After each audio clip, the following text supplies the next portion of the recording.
Personal development is critical to national transformation because it takes a responsible individual to hold an irresponsible government accountable.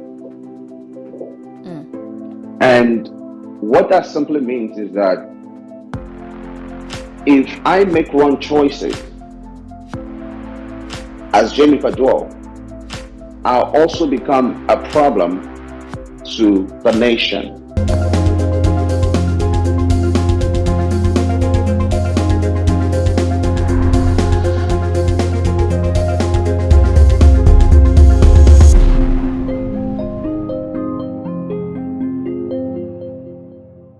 Elon Musk, an entrepreneur, investor, and business magnate. He is the founder, CEO, and chief engineer at SpaceX, early stage investor, CEO, and product architect of Tesla Incorporated. He once said, "It is important to view knowledge as a sort of a semantic tree.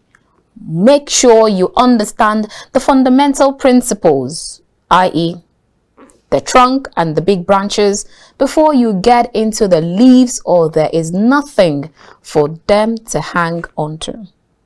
Okay, so let's take our second quote and see if at least we'll be able to understand where this one is coming from.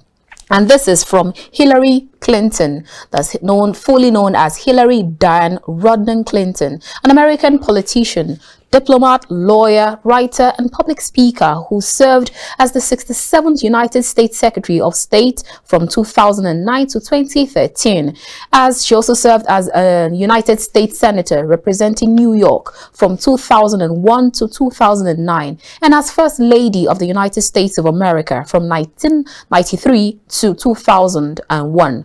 Also, she is the wife of President Bill Clinton. She once said, "Take criticism seriously, but not personally. If there is truth or merit in criticism, try to learn from it. Otherwise, let it roll right off you." I like this one. All right, quickly, let's take our last quote, and this one is from Abraham Maslow, an American psychologist who is best known for creating Maslow's hierarchy of needs. He once said, "One can choose to go back towards safety or forward towards growth. Growth must be chosen again and again. Fear must be overcome again and again." All right, now let's try and see if we can relate all of these quotes to what we will be discussing today. Warm greetings and welcome to The Conversation. We are reaching you from KAFTAN's television studio here in the nation's capital, Abuja. I am Annabelle Oji. Now, personal development doesn't refer to a specific timeline of adulthood. Instead, it requires a lifetime of dedication and awareness to keep up with the natural ebbs and flows that life has to offer. Anytime you are consciously making an effort to improve yourself, then you are automatically participating in personal development. The importance of personal development or personal growth can never be overemphasized, as it allows individuals to become the best version of themselves, giving them the skills and confidence necessary to navigate any situation. Now, but on the flip side, it's not as easy as it sounds. Or maybe you see me talking and then you think, is that easy? No, it is not. Every person is unique. So it only makes sense that personal development fluctuates from person to person. So what exactly does personal development mean? Let's start with that. Personal development is a lifelong process that helps you assess your life goals and upskill to fulfill your potential. It allows you to be proactive and take charge of your actions. You may not always reach your objectives, but you lead a more fulfilling life because your purpose is clearly defined. Now, personal development contributes to both satisfaction and success in life. As a result of personal development, your life's biggest dreams and aspirations can come true, and you'll have the skills to thrive in just any situation or any scenario. Motivating yourself to be the best version that you can be is easier said than done, like I stated earlier. However, personal development can provide a clear path to a happier and more fulfilled life. Now, personal development is critical in many areas of life, and it is a key ingredient necessary for every youth aching to contribute to his nation's development. For youth in underdeveloped or developing countries, it is inevitable. Did you just ask how? Okay. My guest is Jamie Pajoel, Global Leadership Development Trainer, Business Investor, and CEO, Vantage Group, Canada. Jamie Pajoel is a recipient of the State of Michigan Leadership Award in the United States of America, and he is a delegate to President Bill Clinton's program in the United States of America. As an international keynote speaker, Jamie Pajoel has delivered speeches as well as attended leadership programs at Johns Hopkins University, Carey Business School, Baltimore, Maryland, African Union Headquarters, Ethiopia, U.S. Embassy in Abuja, Nigeria, and World Bank Summit, Washington, D.C., USA. He will most certainly do justice to that question. So, stay tuned and don't move a muscle.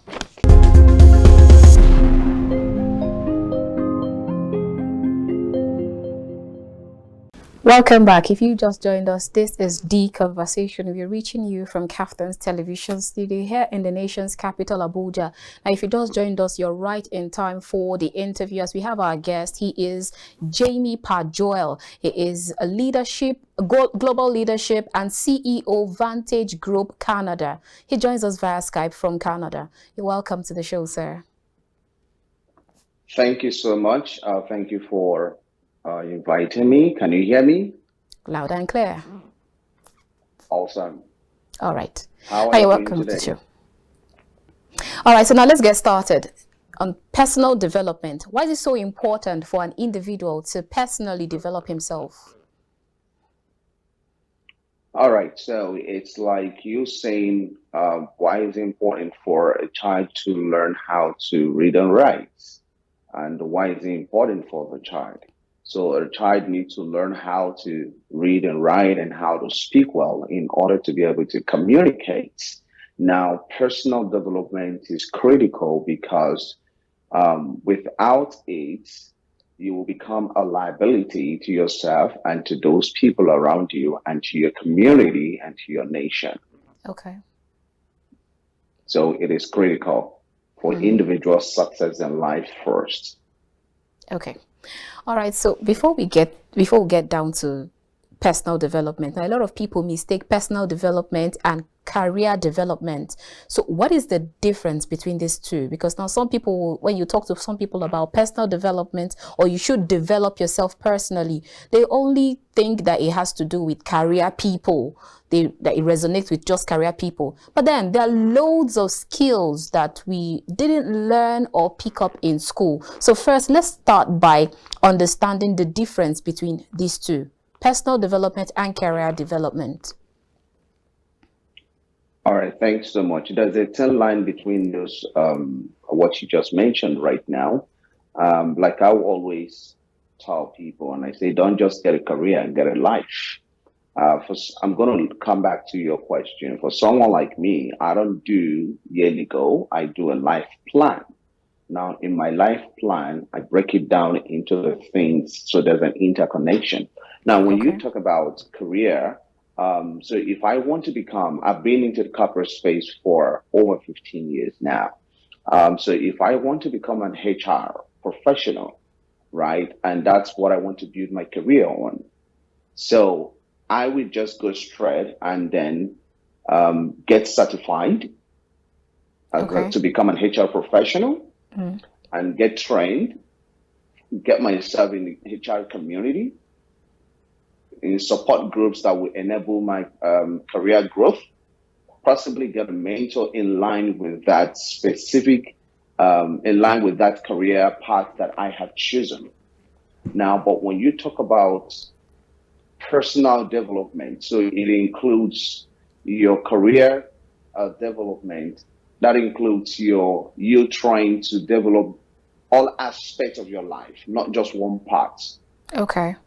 So you are developing you're looking at your career, you're looking at your spirituality, you're looking at your financial life, you're looking at your social life, you're looking at your emotional intelligence skills. So there are different aspects that makes you you.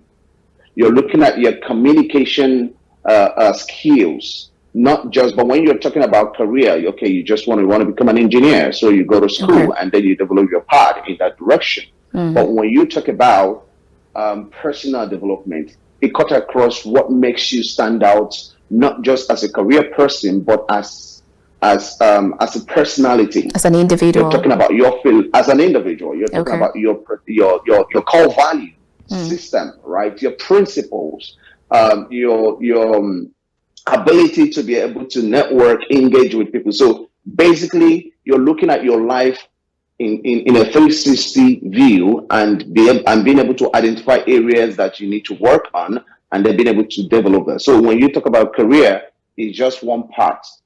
Personal development includes all aspects of your life.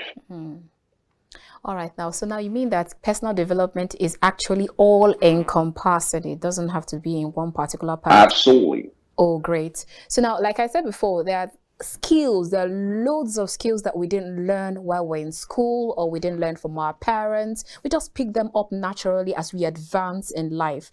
So aside developing yourself spiritually, like you mentioned, aside developing yourself personally, financially, are there other areas that an individual needs to develop on?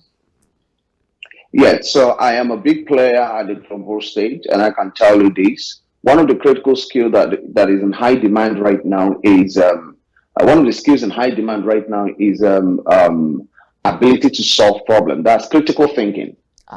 Okay. Critical thinking. And irrespective of your career paths, whether you're a doctor, whether you're a teacher, whether you're an entrepreneur, you must be able. That skill is in high demand. It's needed, and it has to do with your ability to come up with solution.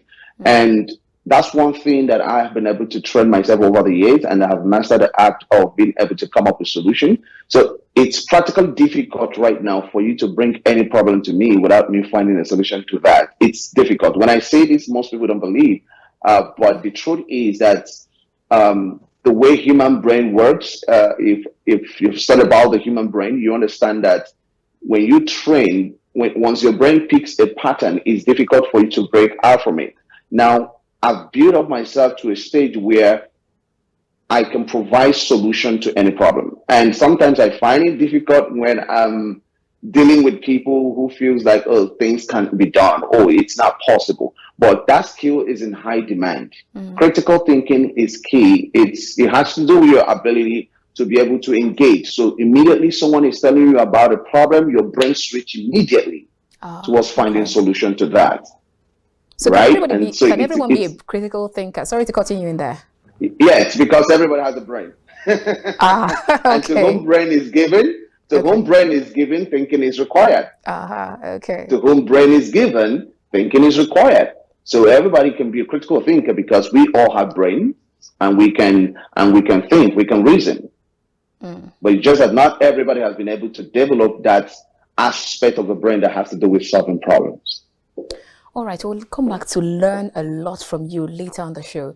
Now, does reading books or listening to people who have succeeded in life, can it help you to grow in areas where you are deficient on? Because a lot of people would say that why should an African or a Nigerian read a book written by Westerners? Why should I read a book on leadership that was written by John C. Maxwell or Brian Tracy, when the inspiration he or she got is quite peculiar to my own location? A pastor once said, Western witch is different from the African or even the Nigerian witch. So you don't apply same prayers to both of them.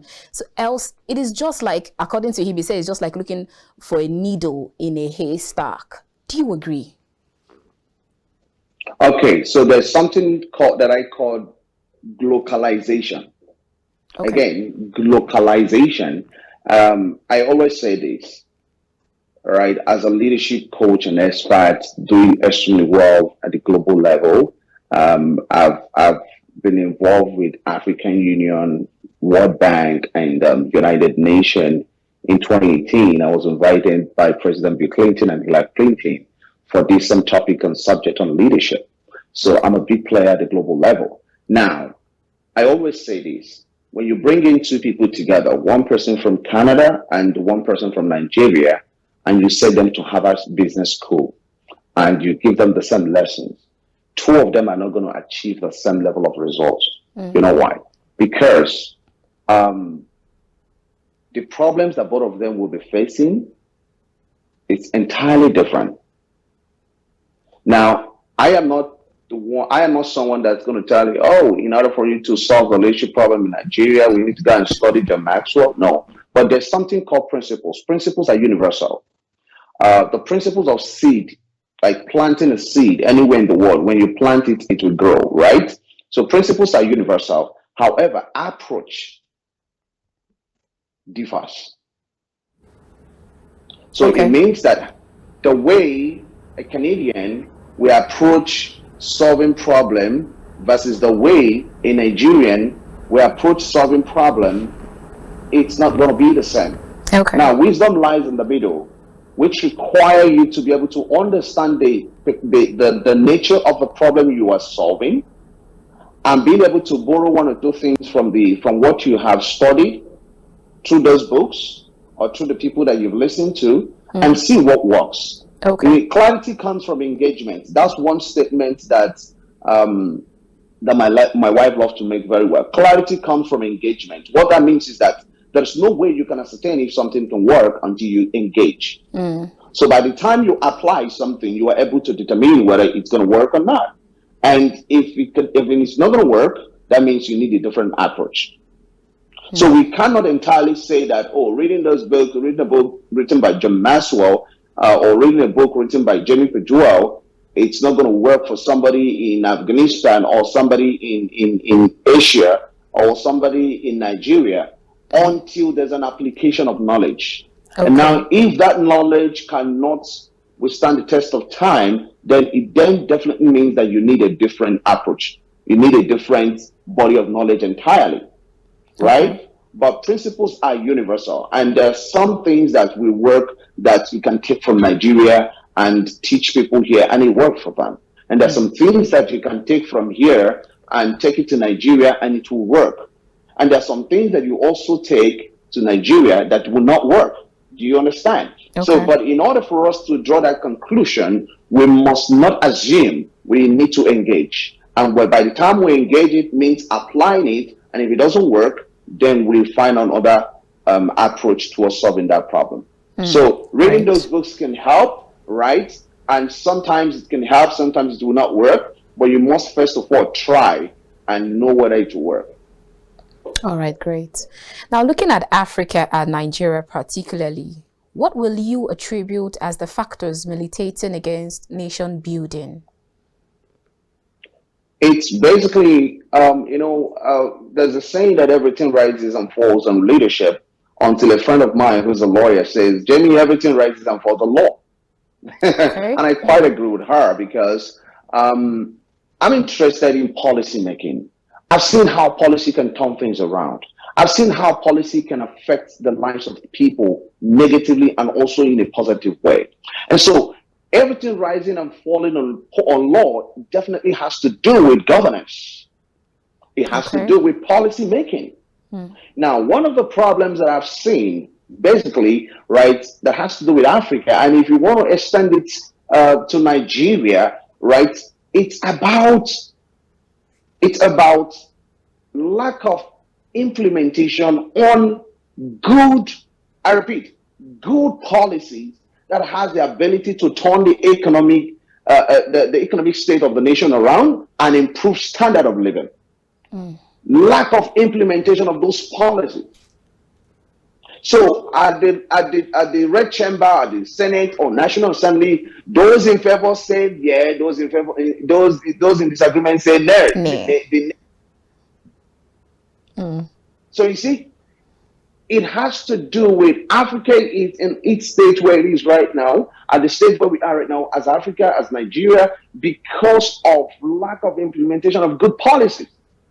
Nothing more. And of course, which has a connection to leadership. So I would say everything rises and falls on leadership and law. Great.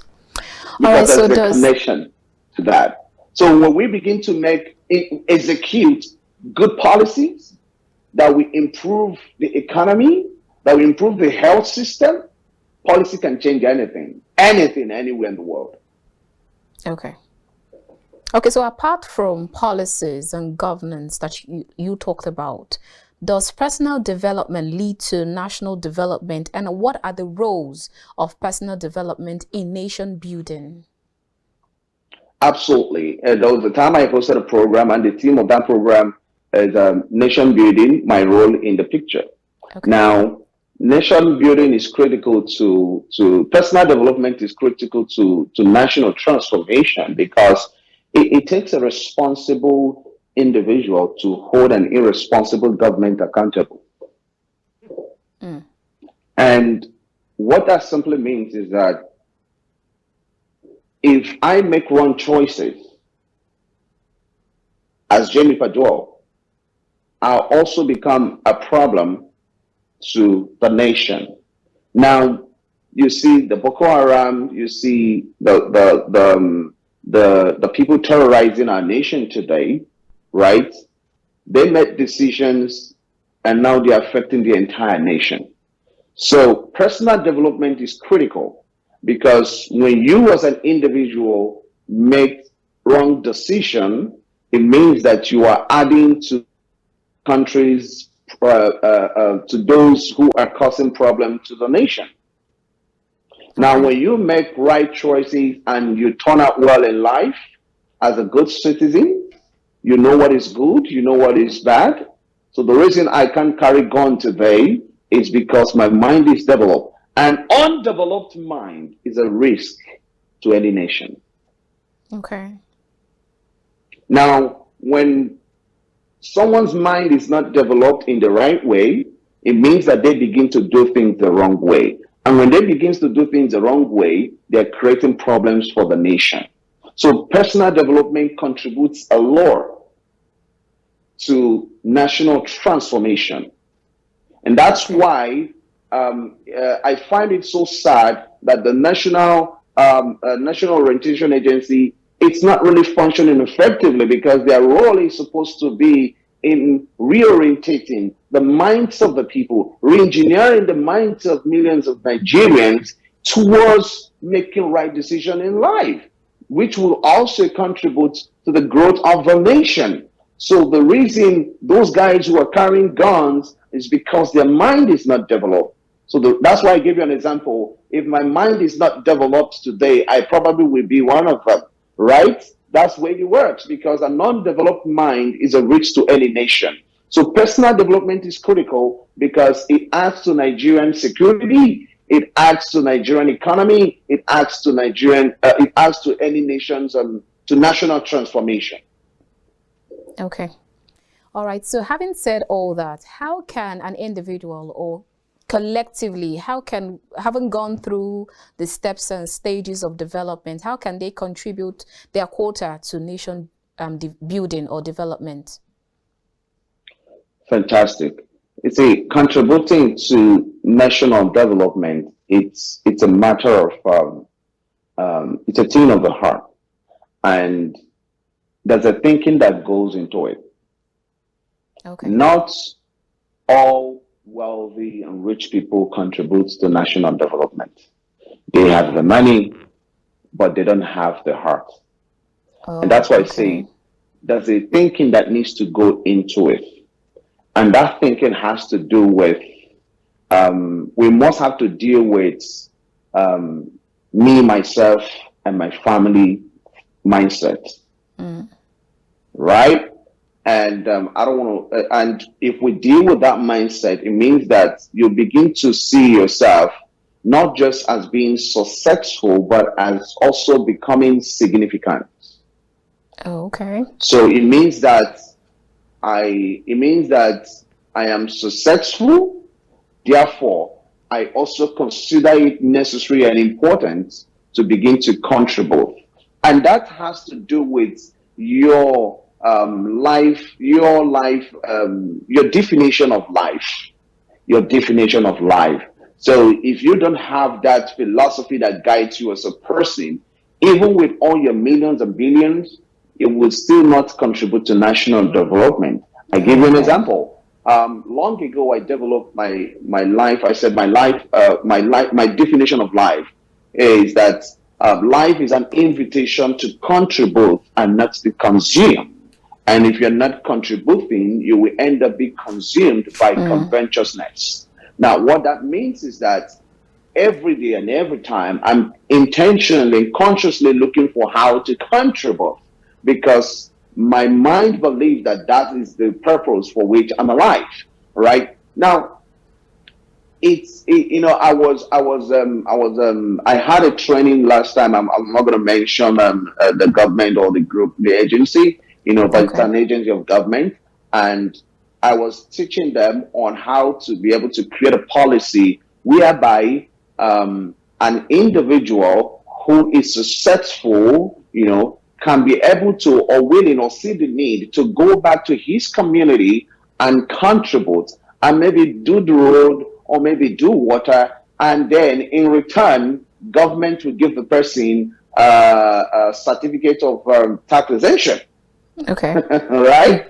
So I was providing, so that simply means is that, first of all, even without that happening, we need people who have succeeded in life, or who are succeeding in life, to consider it necessary to go into CSR, to go into social investments, to go into community development. That's the way we can develop the rural areas. That's the way we can improve our nation, right? But when we have people who believes that this world is a place where they want to live life and live life alone, so even with all their money, that's why I say there's a thinking that needs to go into a national development. Okay. Right? So until that thinking sets in, you will see that people will be so unwilling to even do that. Now, because you talked about CSRs and you talked about community development, let's touch a little on that. How about community development? How significant is it to nation building? It plays a major role. So every day you have people migrating from the rural areas to urban cities in search of a better life, right? And one of the things that we need to do, like I said again, is if we begin to develop those communities, if we begin to take development to that, there will be no need for them leaving that place. It means that right from someone's village, the person is able to access the things happening in the city, right? And so there was something we started doing. I do a lot of global programs and all of that, where I host different peoples and all of that. And at some point, I decided, I say I was doing it in Abuja and Lagos, and at some point, I said, enough. Now I want to take it back to Imo State, which is my state. Okay. Now I did that. And now again, and I said, it will still be happening in Imo State, but now I also want to create something for my constituency, something for my people, right? So you see, I'm taking development back home. Backward. So we need to take development backward. Okay. Right. So if I am to be a special advisor to any governor on special projects or community development, my focus will be to help the governor of the state to be able to take development backward. Because every time I see development revolving around the city, the same road that has been done many years is the same road we're doing again.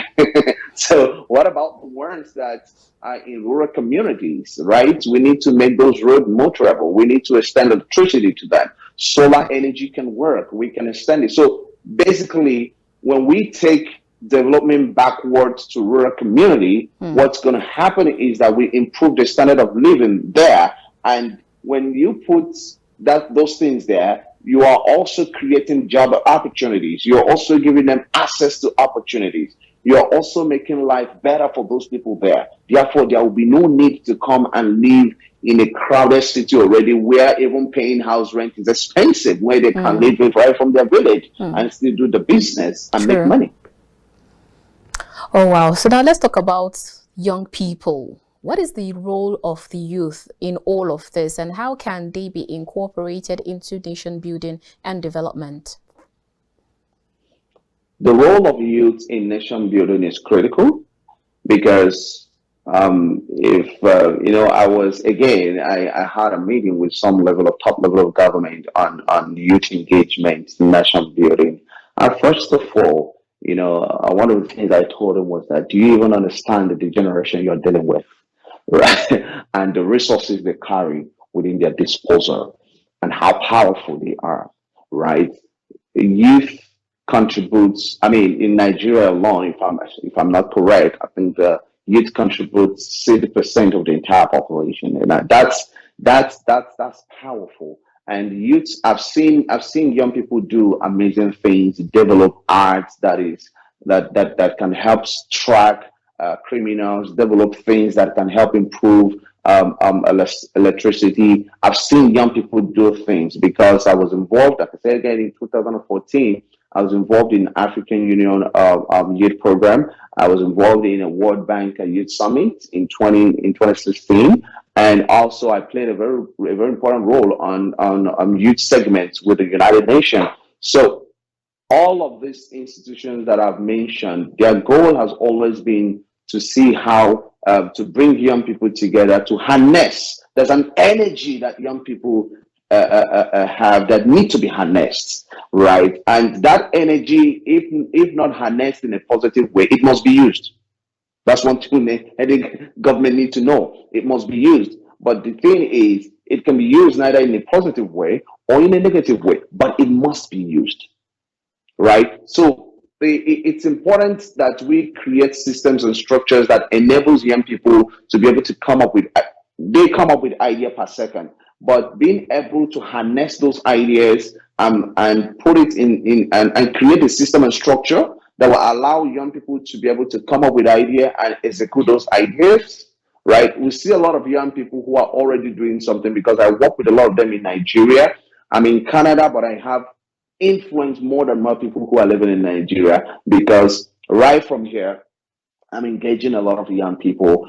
And sometimes we're creating, in Imo State right now, we have 100 young leaders who are involved in community development. And we're doing our best right from here, providing them with funding, providing them with opportunities, giving them recognitions. These are some of the things and you see those young people serving as agents of change. So to answer your question in a very simple way, young people can serve as an agent of change. But however, government need to recognize that they can play that role before it can be utilized. So it then simply means that, there's so many recommendations that I make to government, people in government, but implementation has always been a problem. And that's why it says something about policy being key, using the political will to be able to partner with young people in order to create sustainable change within those rural communities. So young people can play critical role because they have the energy, they have the zeal, they have the ideas, the talent needed to do all of those things. Yeah. All right. Clearly, Jamie Pajoel has a lot to talk to us on this topic today, but we're due for a break. So let's go on this great break, and when we return, we'll definitely draw this conversation a little bit further. I will see you shortly. Whatever money that leaves your pocket into developing your mind should and must never be seen or treated as expenses, but as investment. Okay. I can tell you that for sure that, if I'm to save all the money that I've gone into developing myself, I'm sure I would buy a house in Ikoyi That doesn't have to be or Ikoyi. somewhere in Lekki Fine.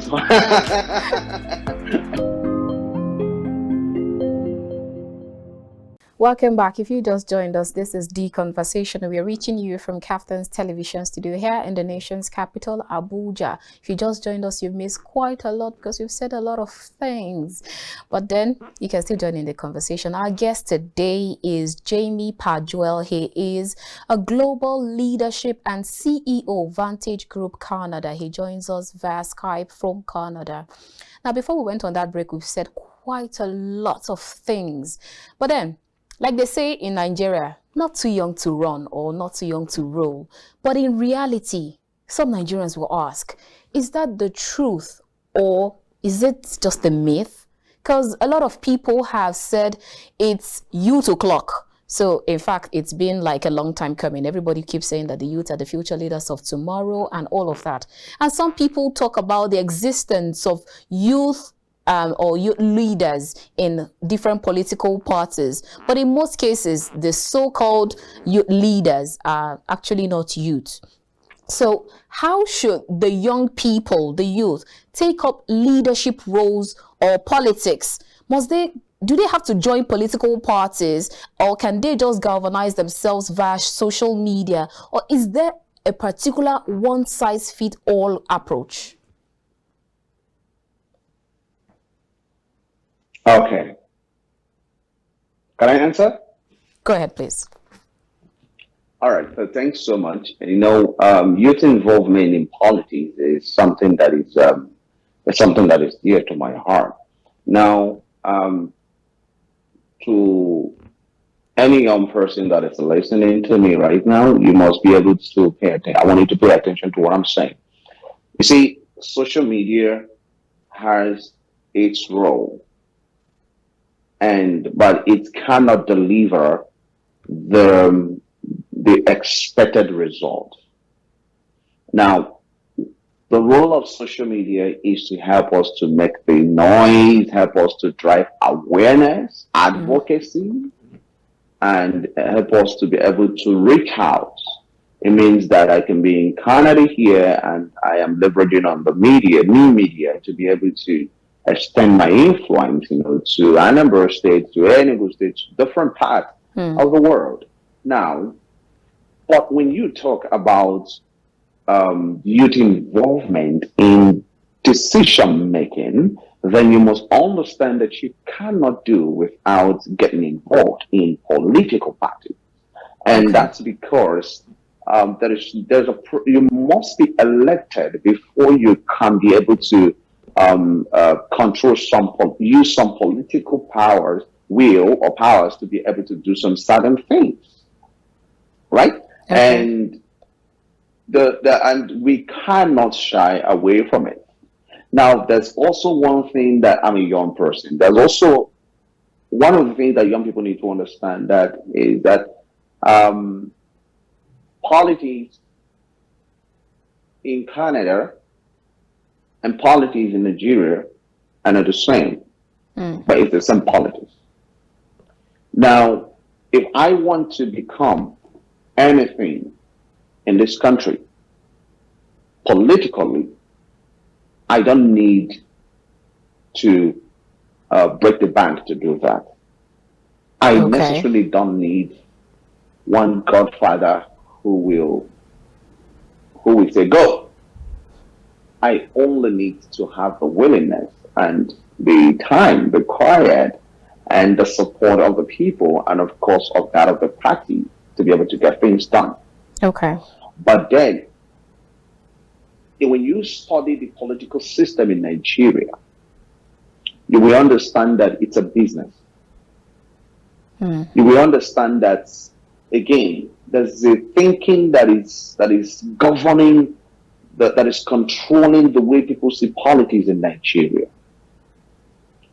And so when somebody finishes school and probably stay for a few years without a job, and then the person feels like, oh, the next thing I want to do is I want to jump politics. The question is why? Okay. Now, I say this to young people, power is not given, power is not just taken. You must be able to negotiate your way. You must be strategic. You must be strategically positioned. Okay. I love the way Donald Trump came into the political system of the United States. Not as a beggar, not as one riffraff, not as one guy who's confused or looking. He came in there as a big player. And I am so excited to announce to you that there are a lot of young people background who are just building, taking their time. They've understood the way the system works in Nigeria, but they also don't want to come into that system and become a liability. They want to come into that system and stand on their ground. I mean, I'm sure that you saw the recent APC form nomination cost and all of that. And so imagine if a young person wants to contest for the president of Nigeria and they're saying 100 million naira. It's amazing. Okay. It's amazing what is going on. And then, so imagine if you're a young person with good ideas, you know what needs to be done, but financially you're not capable. It means that your ideas will just be running in your head. And that is one area young people need to focus on. Having understood that this is the pattern, this is what is going on. But imagine if I'm a young person, imagine a young person, and if APC is saying form is for presidential is 100 million, it's 100 million, and before they finish saying that, you're signing your check. That's a boss move, like some people would say. Do you understand? So, and for me, that's why young people must first of all understand that for you to be able to engage these people who have been into political system, first of all, we need to go build a financial system. We need to go build businesses, right? So that when the time comes, you know, you don't want to be found. You don't want to be seen losing opportunities that you know that are critical to contributing to national development. So young people need to understand that if we must, so there must be a collaboration between the old and the young people, right? Because one of the things that youth need to understand, we're not saying that, oh, we want to go take the power and then all the old people should just be cast away into an exile. No, there must be some level of synergy, some level of collaboration. And again, nobody's going to give you power because you're a young person. True. Nobody's going to vote for you because you are 30. You know, there's something we say in Nigeria, who age help? Right? Yeah, exactly. So but people are going to give you and going to vote for you because you have the competency, you have the skills, you have what it takes to be able to drive a vision. So there's a lot of why young people. So to answer your question, the role of social media is there for creating an awareness, but we must get involved in political parties. And if you're getting involved in political parties, you must also understand that outside of that party, you need to be an institution on yourself so that you will be respected, not so that you'll be given power because you're a young person. I mean, nobody's going to give you power because you're young, but because you demand for it. And that demand is based on the fact that give this to me because I am credible, because I have the requisite experience, I have the pedigree required to drive, to lead a nation, to lead a state, to be part of policy making. All right, now, so taking a cue from where you landed, you talked about godfatherism. You talked about that the youth needs to demand for power. Now, in order for people to grab power or demand for it and govern a nation with humongous complexities such as Nigeria, there's the need, or like some people would say, there's the need for mentorship. Some people call it godfatherism. So talk to us on the need for quality mentorship and how can one receive the right kind of mentoring that they need. Thank you so much. Mentorship in Nigeria has been bastardized and abused, both by the one who considers himself as a mentor and the one who considers himself as a mentee, right? A mentorship is not control. Okay. The role of mentorship is supposed to be a transfer of wisdom. And a transfer of wisdom from the old to the new. Okay. It's like a relay race where I hand over baton to you and then I watch you run. I watch you grow. I provide wisdom. I provide counsel in the right direction. But what do you call mentorship when a godfather is sending you to go and disrupt election process, or to go and indulge in criminal acts? Is that mentorship? That's not mentorship. That's why I said in politics, I'm yet to see politicians understanding the role of mentorship. Mentorship as it should be. It means that I'm supposed to, I have a lot of people that I mentor, right? And my job as a mentor is to help them to be more, help them to achieve more, help them to become solution providers, not to become part of the problems that need to be solved. So the role of mentorship, it's supposed to help. I give you an example. If a young person wants to go into politics and then he or her approaches someone who has been in the system before, that's why I say it's supposed to be a transfer of ideas, a transfer of experience, a transfer of wisdom that will help the young person to understand, to know more, to do more, and to achieve more. Okay. So the moment that is not in place, then it's not mentorship. Okay, now taking a cue from that, sorry to cut in here. Now you talked about it's supposed to be a transfer of ideas or mentoring. Now, can someone who has failed previously, whether in business, in politics, in career or marriage or in any sphere at all, but then bounced back, can they be recommended as a mentor? Because in Nigeria, most people will remind you of his or her failure or their flaws, and then they will forget to look at their success afterwards or even the efforts that they make.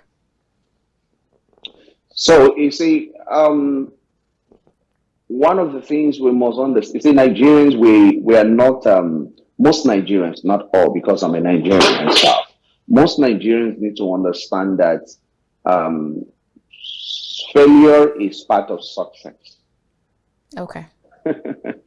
Failure is part of success in the sense that if I'm providing mentorship to someone, part of what I do is to also share with you areas that I have failed in the past.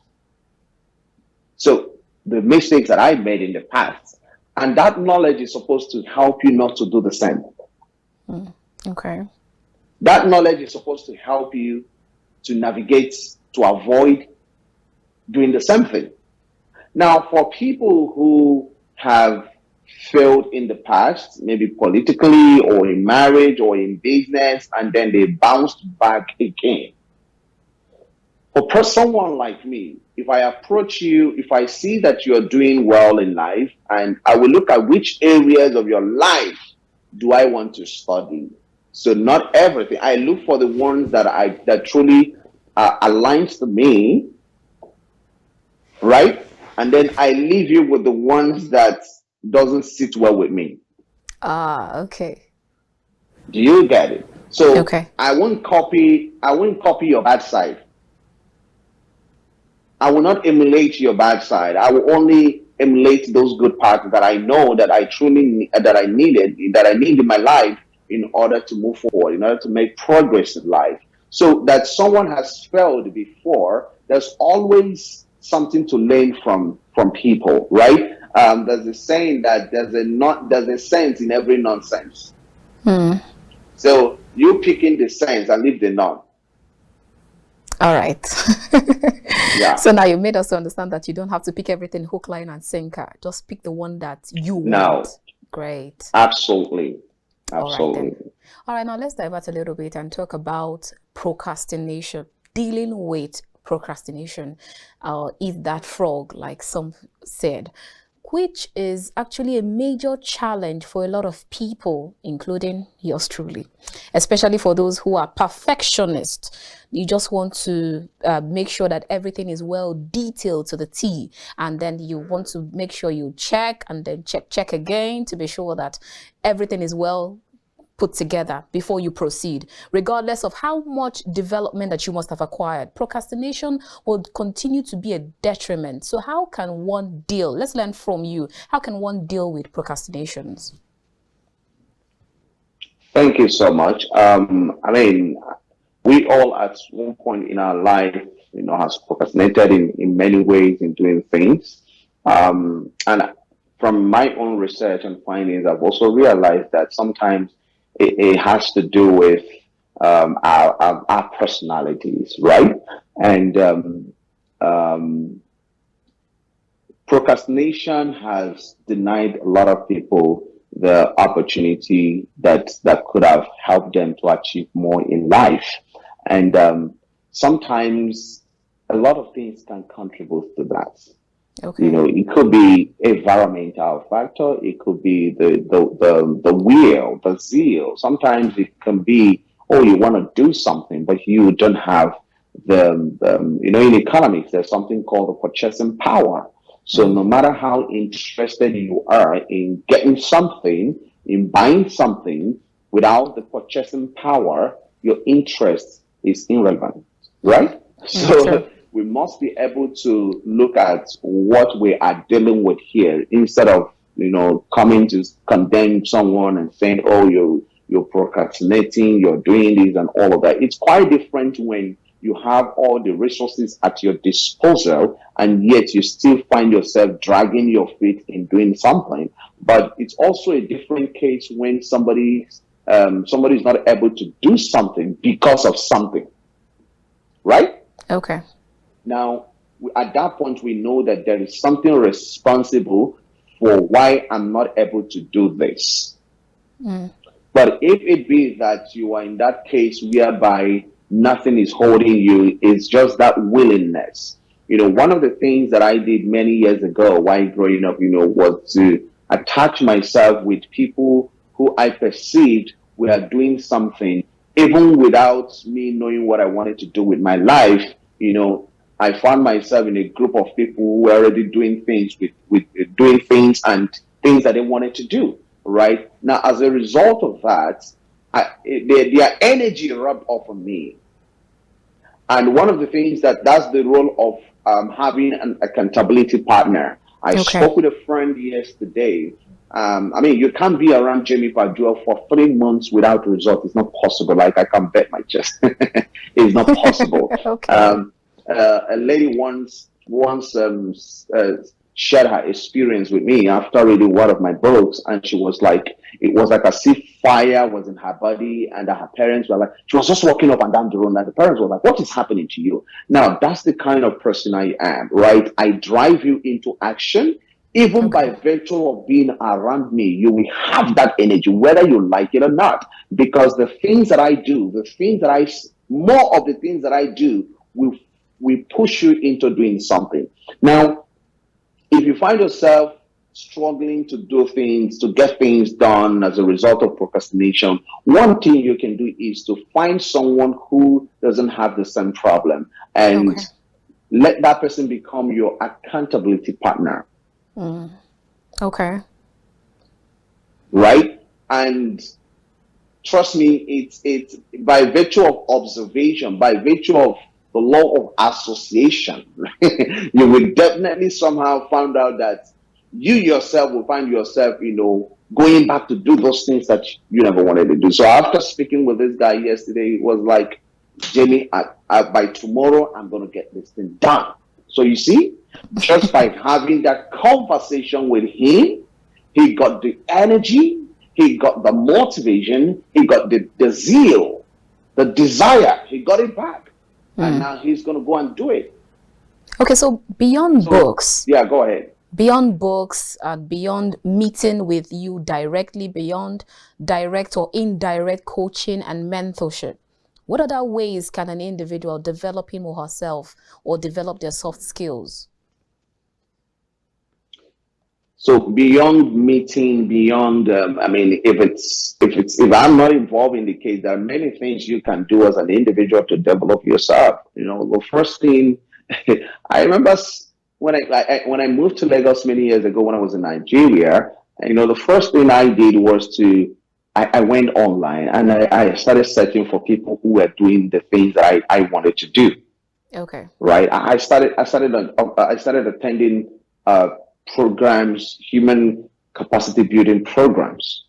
See, the truth is, whatever money that leaves your pocket into developing your mind should and must never be seen or treated as expenses, but as investments. Okay.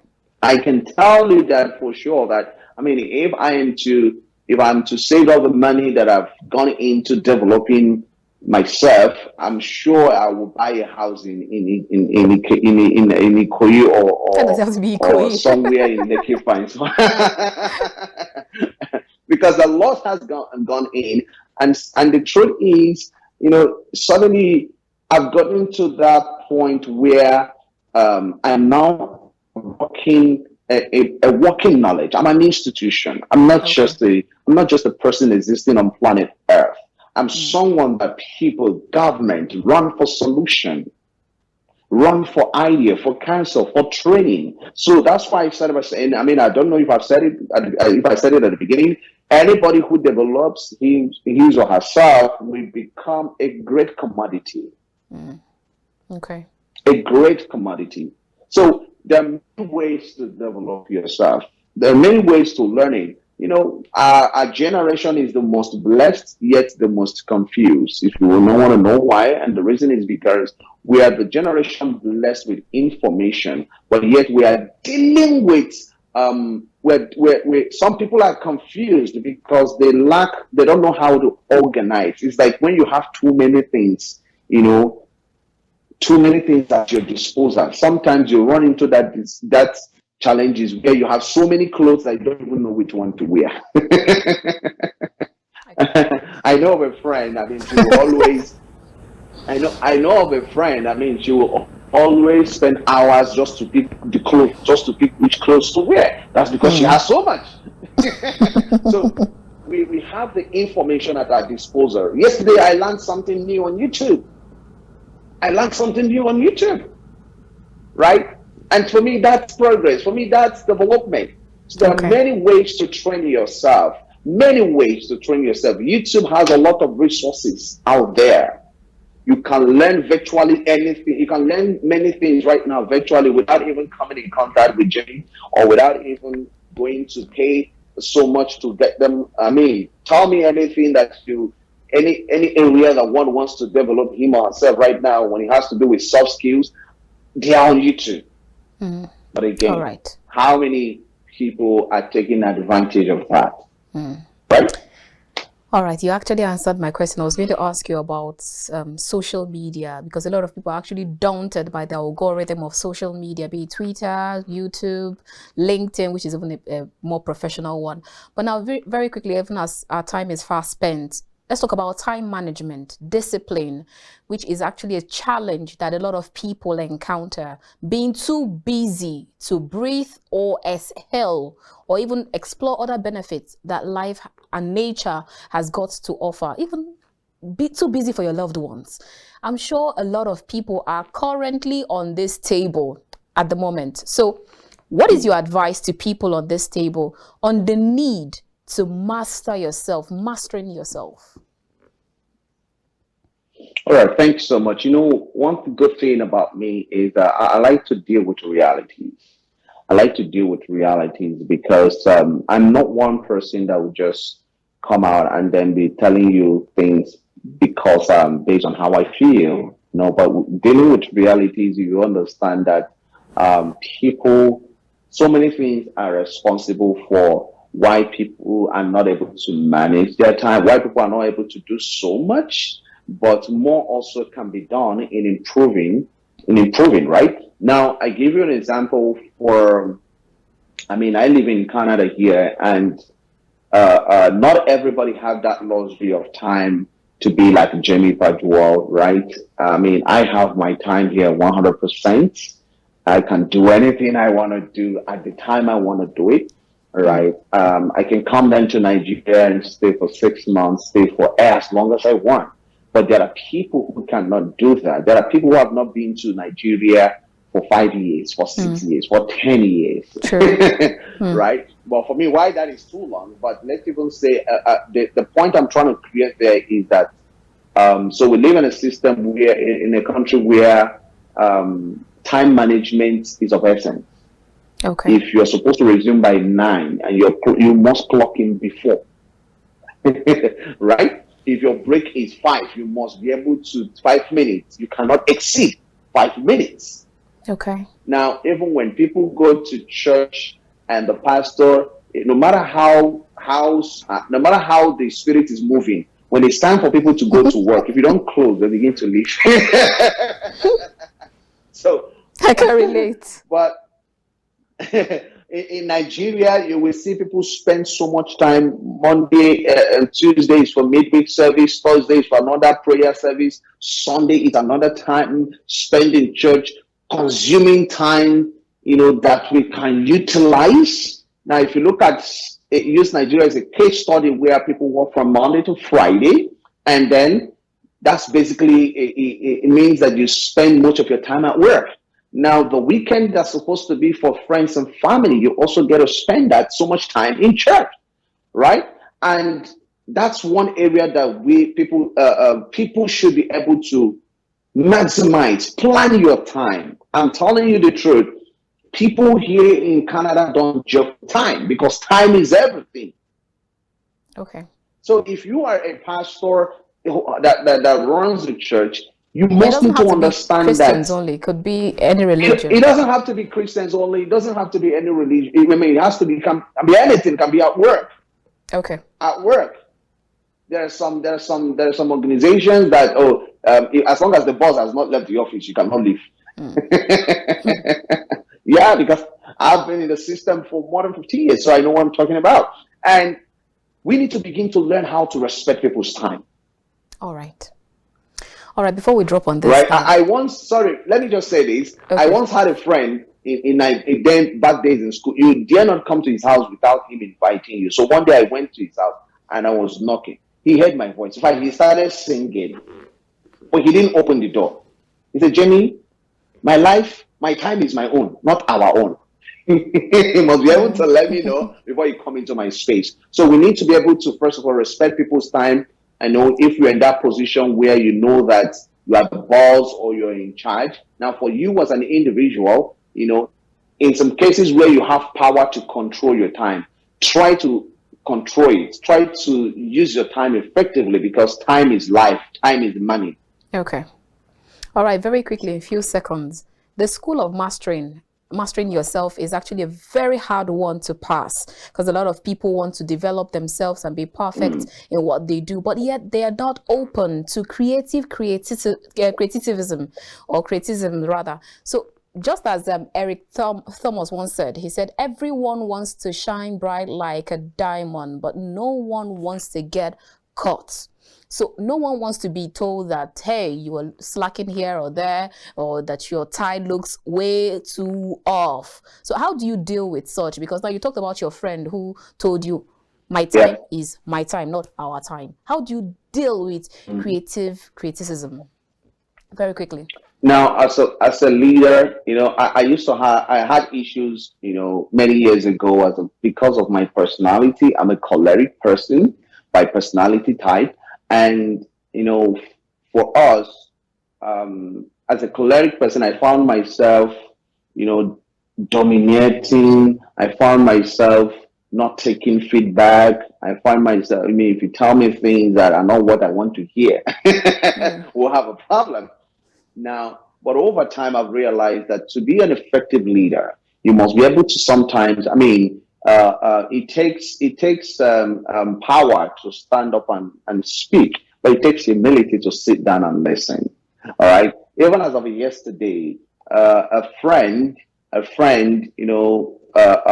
have been trying to reach me and all of that. She took her time to kind of express her displeasure in a certain way. And to me, I took that as a feedback because the truth is, you can't see your back.